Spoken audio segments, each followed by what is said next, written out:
Welcome watchers, आज की इस वीडियो में आप सभी लोगों का स्वागत है। आज हम एक नए रहस्य को सुलझाने जा रहे हैं जो कि मन और जीभ से जुड़ा हुआ है।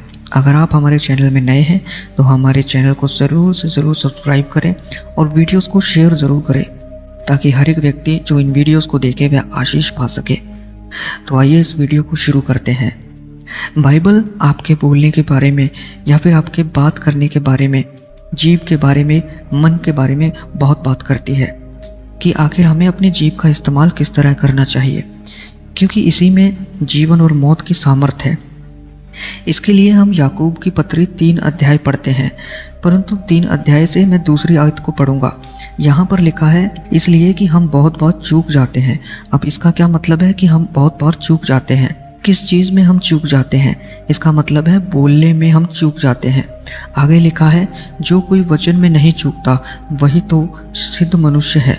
ध्यान दीजिए कि बाइबल के वचन बोलने के बारे में बात नहीं हो रही है। ये बात हो रही है कि आप मुंह से कौन से वर्ड्स को निकालते हैं, किन शब्दों को आप निकालते हैं, कैसे आप बात करते हैं। अगर आप उसमें नहीं चूकते तभी तो आप सिद्ध मनुष्य हैं। यहाँ पर जो सिद्ध मनुष्य आया है, इसको हम सिंपल भाषा में मैच्योर मैन बोल सकते हैं। इसका मतलब है कि अगर आप अपने बोलने में कंट्रोल रखते हैं तो आप एक मैच्योर इंसान हैं। याकूब की पत्री में जब आप 3 अध्याय पढ़ते हैं तो यहाँ पर बात की गई है कि दूसरे लोगों से आप किस तरीके से बात करते हैं, आपके मुंह से क्या निकलता है। और जो व्यक्ति इस पर कंट्रोल कर लेता है वही तो है मैच्योर आदमी।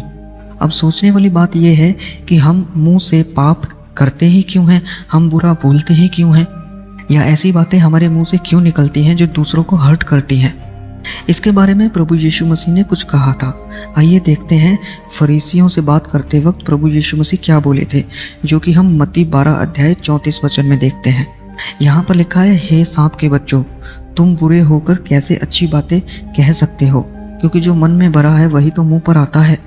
अब ध्यान दीजिए, यहाँ पर लिखा है तुम कैसे अच्छी बातें कह सकते हो, और आगे के वचन में लिखा है, भला मनुष्य मन के भले भंडार से भली बातें निकालता है और बुरा मनुष्य बुरे भंडार से बुरी बातें। पॉइंट यह है कि मन में आ जाने से पाप नहीं होता, परंतु उस बात को जब हम मुंह से निकाल देते हैं तब वह पाप बन जाता है। देखिए, सबके अंदर एक आदम का स्वभाव होता है, यानी कि पुराना मनुष्य तत्व, और उसके चलते मन में बुरी बातें आ सकती हैं। लेकिन हमें यह समझना होगा कि मन की बात मुंह पर आने से ही दूसरों को हर्ट होता है, और पाप को जब एक्शन में लाया जाता है तभी वह पाप बनता है। लेकिन अभी ये बात हो रही है कि बात को मुंह से निकालने पर पाप होता है।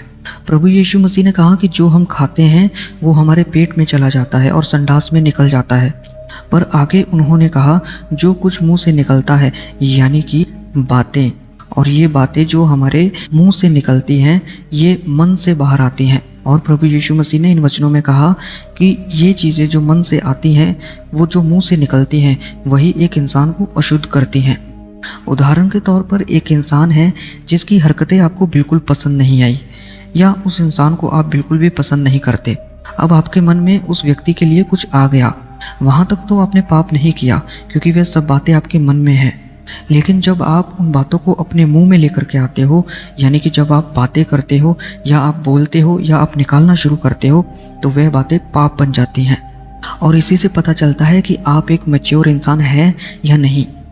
देखिए, दुनिया के लोग तो बुराई करेंगे, वो तो गाली बकेंगे ही, लेकिन अगर आप एक अच्छे विश्वासी हैं, एक आत्मिक विश्वासी हैं, तो उस समय जब आपके खिलाफ कोई बोल रहा है तो आपको समय का सही उपयोग करना आना चाहिए। और समय का सही उपयोग यही है कि सामने वाला आपको कोई भी बुरा भला बोल रहा है, आपको कुछ भी नहीं बोलना है। आपको अपने मन के अंदर प्रभु यीशु मसीह के सामने प्रार्थना करते रहना है। मतलब ये कि आपको बोलने में चूकना नहीं है, आपको एक मैच्योर आदमी की तरह बिहेव करना है। मन में भर जाने के बाद भी आपको मुंह से वह बातें नहीं निकालनी हैं जिनके कारण पाप हो जाए या किसी को हर्ट हो जाए। इसलिए उस व्यक्ति को चाहिए कि वह अपने सारे मन की बातें परमेश्वर के सामने खोल करके रख दे कि प्रभु वह व्यक्ति ऐसा है, प्रभु उसने ये किया है, प्रभु उसने वो किया है। सब बातें परमेश्वर के आगे खोल के रखें, क्योंकि परमेश्वर हृदय की सच्चाई से प्रसन्न होता है। सबको जय मसीह की।